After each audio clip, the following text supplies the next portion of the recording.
आप देख रहे हैं देश का सबसे भरोसेमंद चैनल डेली नेशनल। नमस्कार, इस वक्त हम मौजूद हैं गोरखपुर के कैंट के पास। यहाँ मेरे साथ देख सकते हैं कि यहाँ पर समाजवादी पार्टी के अधिवक्ता संघ के लोग यहाँ पर मौजूद हैं।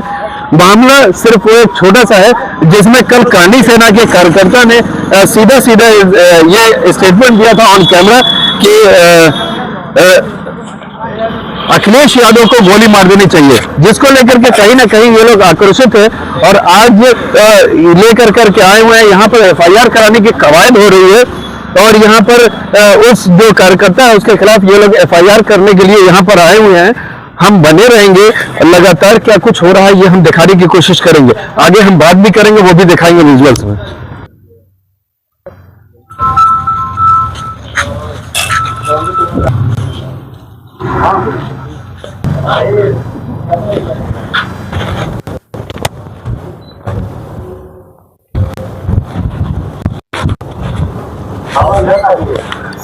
विजुअल में आप देख सकते हैं कि यहाँ पर समाजवादी पार्टी के अधिवक्ता संघ के लोग यहाँ पर आए हुए हैं और यहाँ पर कवायद हो रही है। कहीं ना कहीं एफआईआर नोट कराने की बात हो रही है। शायद एसएचओ साहब मौजूद नहीं है, इसलिए उनकी अनुपस्थिति में जो लोग हैं उनसे बात हो रही है।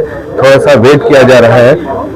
हम लगातार बने हुए हैं, क्या कुछ हो रहा है अपडेट आपको दिखाते चलेंगे। यहाँ पर अधिवक्तागण यहाँ पर आए हुए हैं जो कि कहीं ना कहीं जो मामला है करनी सेना वाला उसको जो है एफआईआर कराने के लिए एसएचओ साहब भी मौजूद नहीं है। अभी बात हुई है कि कुछ ही लम्हों में वो आने वाले हैं।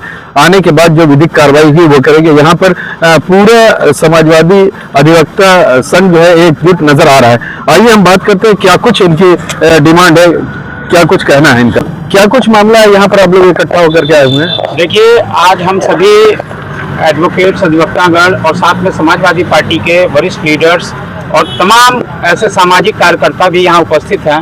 आप देख रहे हैं उत्तर प्रदेश के अंदर जिस तरह से यह सरकार चल रही है, खुलेआम एक व्यक्ति मीडिया में बयान देता है।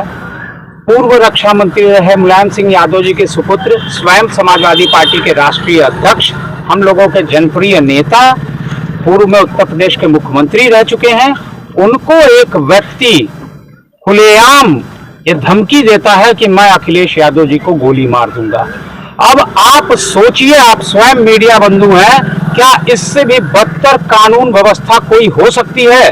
और अगर उस व्यक्ति के खिलाफ कार्रवाई नहीं होगी तो निश्चित रूप से अधिवक्ता समाज आंदोलन के लिए बाध्य होगा, जिसकी पूरी जिम्मेदारी शासन प्रशासन की होगी। आज हम लोगों ने यहाँ एफआईआर उसके ऊपर दर्ज करने की मांग की है। साथ में एक और व्यक्ति है दीपक पंडित, जिन्होंने रामजी लाल सुमन जी को हत्या करने की धमकी खुलेआम मीडिया पर दी है, जिसका इलेक्ट्रॉनिक साक्ष्य भी हम लोगों के पास है। और अगर मुकदमा कायम नहीं होता है तो निश्चित रूप से समाजवादी पार्टी के लोग और अधिवक्ता सभा के कार्यकर्ता आंदोलन के लिए बाध्य होंगे।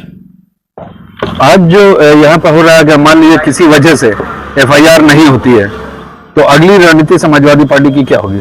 देखिए, देश संविधान से चलता है और संविधान ने पूरा राइट दिया है कि कोई भी व्यक्ति अगर किसी समाज, किसी नेता, किसी आम आदमी के खिलाफ गलत बोले, गलत हरकत करे तो उसके खिलाफ एफआईआर होगा, बिल्कुल होगा। हमें ये पूर्ण विश्वास है। बाबा साहब भीमराव अंबेडकर द्वारा ये संविधान में जो लिखा गया उसका हमारा अधिकार है कि एफआईआर होगा। नहीं होगा तो हम उसके लिए आंदोलन करेंगे। बात ये नहीं है कि कौन से समाज के लोग हैं या कौन लोग हैं जो किसी को गलत और सही कह रहे हैं। बात ये है कि आखिर उनको इतनी छूट, इतनी आज़ादी, गुंडई करने की आज़ादी कैसे मिल गई है?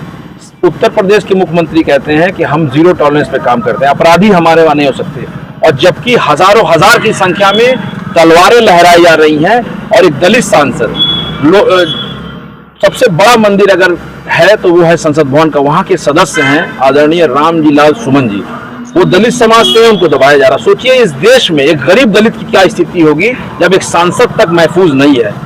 और माननीय श्री अखिलेश यादव जी को गोली चलाने की बात करने वाला युवक, वो सरफिरा युवक, आप बताइए कि उसकी वो हैसियत नहीं है कि वो माननीय अखिलेश यादव का एक बाल भी बाका कर पाए, लेकिन उसने ये बात कह दी और लोग सुन रहे हैं। शायद पाटीदारों को माफ करने की नीति उत्तर प्रदेश सरकार में हो और समाजवादी पार्टी के लोग कहीं से चुप नहीं बैठेंगे और निश्चित तौर पर 2027 में बड़ा परिवर्तन होने जा रहा है और यही पीडीए समाज के लोग परिवर्तन करने जा रहे हैं। उत्तर प्रदेश के मुख्यमंत्री मौन बैठे हुए हैं। यही अगर पीडीए समाज या अन्य समाज के लोग गोली मारने की बात किए होते तो उसके घर पे बुलडोजर चल गया होता।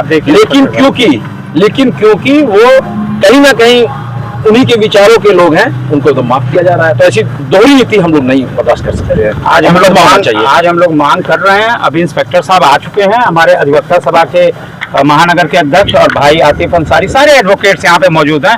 निश्चित रूप से कानून का पालन कराने का प्रयास अधिवक्ताओं की जिम्मेदारी है। हम निश्चित रूप से आज मांग करेंगे और निश्चित रूप से मुकदमा कराएंगे ऐसे व्यक्ति के खिलाफ जो समाज में इस तरह का जो संदेश जा रहा है, और इस सरकार को भी इसके खिलाफ कार्रवाई करनी पड़ेगी, वरना अधिवक्ता समाज शांत नहीं बैठेगा।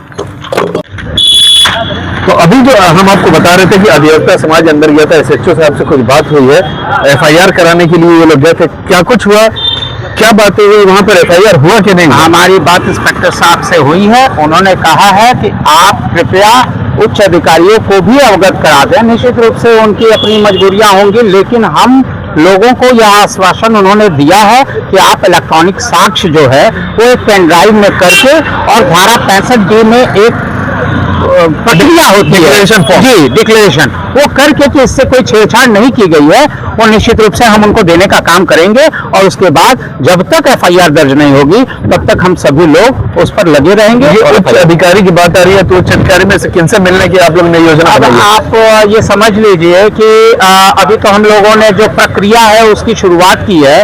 उच्च अधिकारी में माननीय एसएसपी जी से और एसपी सिटी साहब से और सभी लोगों से मिल करके हम इस प्रकरण से अवगत कराएंगे सीओ साहब से, और फिर देखते हैं कि क्या कार्रवाई होती है। चलिए, तो यहाँ पर इनका साफ ये कहना है कि एसएचओ साहब ने इनको भरोसा दिया है और साथ में ये बोला है एप्लीकेशन हम आपके ले रहे हैं, और एक इलेक्ट्रॉनिक साक्ष्य जो होता है जो 65A के तहत दिया जाता है, वो उसको इन्होंने कहा है कि वो फॉर्मेलिटी पूरी करके पेन ड्राइव के अंदर वो साक्ष्य छाप दें ताकि उस पर कोई ना कोई कार्रवाई की जाए। साथ में उन्होंने एक और चीज इनसे कही है कि इनसे ये कहा गया है कि जो यहाँ के उच्च अधिकारी हैं, जो पुलिस अधिकारी हैं, चाहे वरिष्ठ पुलिस अधीक्षक हों या पुलिस अधीक्षक हों, उनसे मिल करके भी इस चीज को अवगत कराए। इनका यहाँ पर अधिवक्ता का साफ कहना है कि आज वो प्रक्रिया शुरू कर दी है, 1-2 दिन में इनको साक्ष्य यहाँ पर उपलब्ध करा दिया जाएगा। अगर एफआईआर लिखी जाती है तब तो ठीक है, अगर एफआईआर नहीं लिखी जाती है तो इनका आंदोलन चलता रहेगा और ये सड़कों पर आ जाएंगे, जिसकी पूरी जिम्मेदारी शासन प्रशासन की होगी। हमारी नजर बनी रहेगी, पल पल पे क्या अपडेट हो रहा है ये हम आपको वक्त बे वक्त अपडेट करते रहेंगे। हमारे साथ बने रहिए।